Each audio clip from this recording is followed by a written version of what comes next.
Space में हम इस धरती तक सीमित नहीं है। हम वो पहली संस्कृति हैं जिसने तारों की भाषा दुनिया को सिखाई, जिसने नक्षत्रों को संज्ञा दी, जिसने आकाश से गंगा निकाली और जिसने सागर पर सेतु बनाया। मैं तो यह भी पूछना चाहता हूं मेरे भाई, जिन लोगों को लगता हो कि यह कल्पना है, वैसे तो वो आपके अज्ञान के कारण कल्पना लगती, जैसे बहुत सी चीजें विज्ञान की आज से 100-150 साल पहले कल्पना लगती थी, पर उनसे पूछ लो कि भाई ऐसी कल्पना भी तुम क्यों नहीं कर पाए? उसके लिए भी तो इतनी विराट दृष्टि चाहिए कि आप आकाश गंगा तक सोच सकें। तो इससे आप समझिए कि स्पेस में हमारा विस्तार कहां तक था। अब टाइम पे आइए, अभी 2 महीने पहले हम लोगों ने अपना नववर्ष मनाया, तो अभी क्या चल रहा है? ईस्वी संवत 2021। तो किसी का 2021 चल रहा है, किसी का 1400 से चल रहा है। हमारा वैसे टेक्निकली ही सबसे पुराना है 2071, उससे पहले 5100 से अधिक युधिष्ठिर संवत, और हमारा सबसे पुराना संवत क्या है? ब्रह्म संवत, जो 1,97,40,40,28,000 कुछ 100, मुझे एग्जैक्ट फिगर नहीं याद है, वहां तक 1.97 बिलियन ईयर्स। बाकी दुनिया में कोई भी सभ्यता 1000 से ऊपर नहीं जा पाई। किसी संस्कृति में कहा गया 14,000 साल पहले दुनिया बनी, किसी ने कहा 7,000 साल पहले दुनिया बनी, किसी ने कहा 30,000 साल पहले दुनिया बनी। कोई 1 लाख तक भी नहीं पहुंचा और हम 1.97 बिलियन तक पहुंचे। और इसकी प्रामाणिकता क्या है, इसकी वैज्ञानिकता क्या है, इसका प्रमाण देता है दुनिया का सबसे बड़ा कॉस्मोलॉजिस्ट कार्ल सेगन। और ये कार्ल सेगन कोई छोटा मोटा आदमी नहीं था। आप में से जो लोग विज्ञान में रुचि रखते होंगे उनको पता होगा कि first man made object which has gone beyond solar system, सौर मंडल के परे जाने वाला पहला मानव निर्मित उपग्रह वॉयेजर है, जो 1978 में छोड़ा गया था। उस वॉयेजर में एक संदेश अंकित किया गया, उसमें चित्र भी बने हैं, भाषाएं भी लिखी हैं, तरह तरह की वॉइस रिकॉर्डिंग भी है। उस संदेश को जिस कॉस्मोलॉजिस्ट ने बनाया उसका नाम है कार्ल सेगन। तो आप समझिए वो कितना बड़ा और कितना महत्वपूर्ण व्यक्ति था। कार्ल सेगन लिखा है, only the ancient cosmological calculations of Hindus matches with the modern scientific calculations because they went to the billions। और आज हम मानते हैं कि 4.5 बिलियन ईयर है अर्थ की आयु, 1.97 बिलियन हमारे यहां मानी गई। कार्ल सेगन कहता है others were not able to even reach 100,000 and Hindus have calculated up to billions। तो अब ये एक वैज्ञानिक कह रहा है कि हमारा टाइम में कितना लंबा व्याप है और स्पेस में कितना लंबा व्याप है। तो आपको यह समझना चाहिए कि जिसे हम सांस्कृतिक राष्ट्रवाद कहते हैं वो कितना गहरा और गंभीर है। अब मैं आपसे कभी पूछूं कि दुनिया में सभी धर्म संस्कृतियां दावा करती हैं कि हमारे पास बिल्कुल अलग विचार है, हमने बड़ा अच्छा विचार दिया है। अगर हम आपसे पूछें कि हमारी संस्कृति में ऐसा क्या है जो दूसरे में नहीं है, बहुत से लोग कहेंगे साहब उसमें बड़ा सदाचरण की बात कही गई, नैतिकता की बात कही गई। तो लोग कहेंगे ठीक है भाई, दूसरी जगह भी कही गई, शायद कोई फॉलो करता है या नहीं करता। पर मैं अगर आपसे पूछूं कि वो चीज बताइए जो हमारे यहां लिखी और दूसरी जगह लिखी ही नहीं, वो क्या है? आप सबने नाम सुना होगा, Vedic mathematics. Have you ever heard of mathematics as a part of religious text? ये सिर्फ हमारे यहां। गणित धार्मिक पुस्तक का हिस्सा है। Ayurveda medical science, it is globally accepted as a structured medical science, by name itself is a part of Vedas। Medical science धर्म ग्रंथ का हिस्सा हो, गणित धर्म ग्रंथ का हिस्सा हो, ये दुनिया में कहीं नहीं। बाकी जगह विज्ञान और गणित का धर्म से संघर्ष है, हमारे यहां वो धर्म ग्रंथ से उद्भूत हो रहे हैं। ये फंडामेंटल डिफरेंस है हमारे और उनके बीच में। और इतना ही नहीं, मैं कभी आपसे, आप लोगों ने ध्यान दिया हो अगर गणित की जो खोज है, वैसे तो बहुत सारी चीजें थी जो अंग्रेजों के आने के बाद छुपा दी गई, क्वाड्रेटिक इक्वेशन हो, अलजेब्रा हो, ट्रिग्नोमेट्री हो, ये सारी चीजें। मगर एक ऐसी चीज है जो कमोबेश सभी लोग मानते हैं, चलो ये तो मान ही लेते हैं कि भारत ने दिया। वो क्या था? शून्य।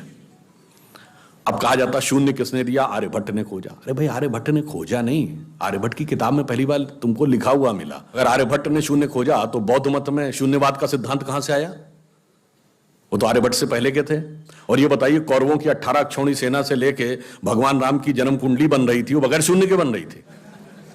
वास्तविकता यह है कि शून्य वेदों से निकला और वो इस बात को स्वीकार करने को तैयार नहीं होते थे कि धर्म ग्रंथ से निकलता है, इसलिए उनको छटपटाहट थी, इसलिए वो कहने का प्रयास करते हैं किसी और ने निकाला था। और समस्या क्या है, हमारे यहां तो भगवान राम की जो कुंडली निकली है वो जब नासा के प्लैनेटोरियम सॉफ्टवेयर में डाली गई तो 7114 समथिंग बीसी की डेट निकल आई।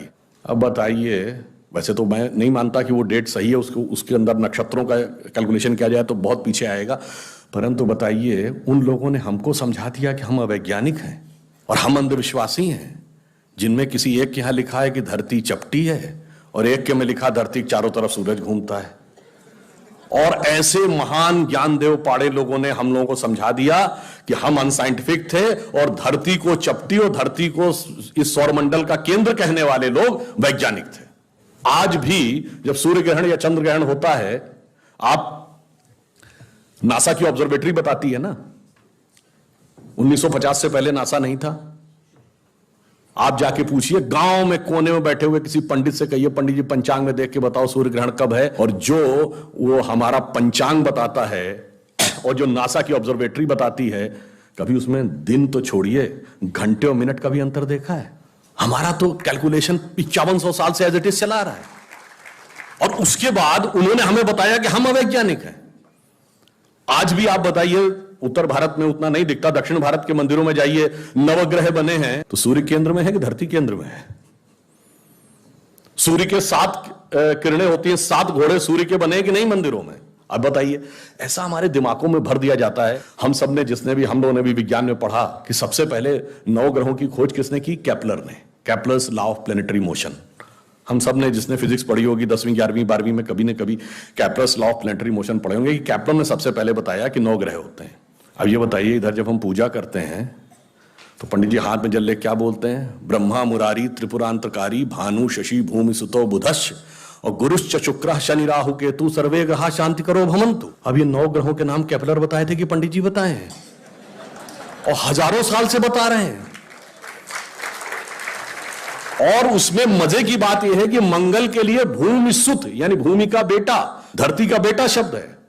या अब जाके साइंस ने यह कन्फर्म किया है कुछ समय पहले कि एक थ्योरी है कि कभी एक जमाने में बहुत बड़ा एस्टेरॉयड टकराया था कि धरती से, और धरती का एक टुकड़ा अलग हो गया था, वही टुकड़ा बाद में मंगल बन गया। और भूमि सुत हमारे यहां लिखा हुआ, मंगल के पर्यायवाची में भूमि नंदन भूमि सुत जैसे शब्द हैं। अब आप देखिए क्या वैज्ञानिकता है और कैसे उसको इसमें सम्मिलित किया गया। मैंने क्यों बताया, हमारे यहां विज्ञान और धर्म इस कदर एक मत है कि ये उनकी बुद्धि परप्लेक्स हो जाती है कि कैसे हो सकता है। अब मैं शून्य पे आता हूं, हमने शून्य खोजा, मगर महत्वपूर्ण बात है हमने शून्य क्यों खोजा, हम शून्य खोजने में सफल क्यों हुए और वो क्यों नहीं सफल हो पाए। बड़ी बड़ी दुनिया की civilisation, Chinese civilisation, Mesopotamian, Babylonian, Egypt की सिविलाइजेशन, ग्रीस की civilisation, Roman empire, Turkish empire, Inca, Maya, Aztec, कोई जीरो नहीं खोज पाया। उसका कारण यह है कि जो भी विज्ञान के विद्यार्थी हैं वो शून्य का महत्व समझते हैं। किसी संख्या को आप जितने से डिवाइड करते हैं, x डिवाइडेड बाई n, उसका रिजल्टेंट होता है। जैसे आप n की वैल्यू कम करते चले जाते हैं, रिजल्टेंट बढ़ता जाता है। यानी किसी संख्या को x बटे 20 से x बटे 10 का मान ज्यादा होगा, x बटे 5 उससे ज्यादा होगा, x बटे 4, 3, 2, और जब x डिवाइडेड बाई 1 होगा तो क्या होगा? x हो जाएगा। इसका मीनिंग जानते क्या है? अब मैं आपको बताता हूं ये किस ढंग से हमारे व्यवहारिक जीवन और चेतना का हिस्सा था।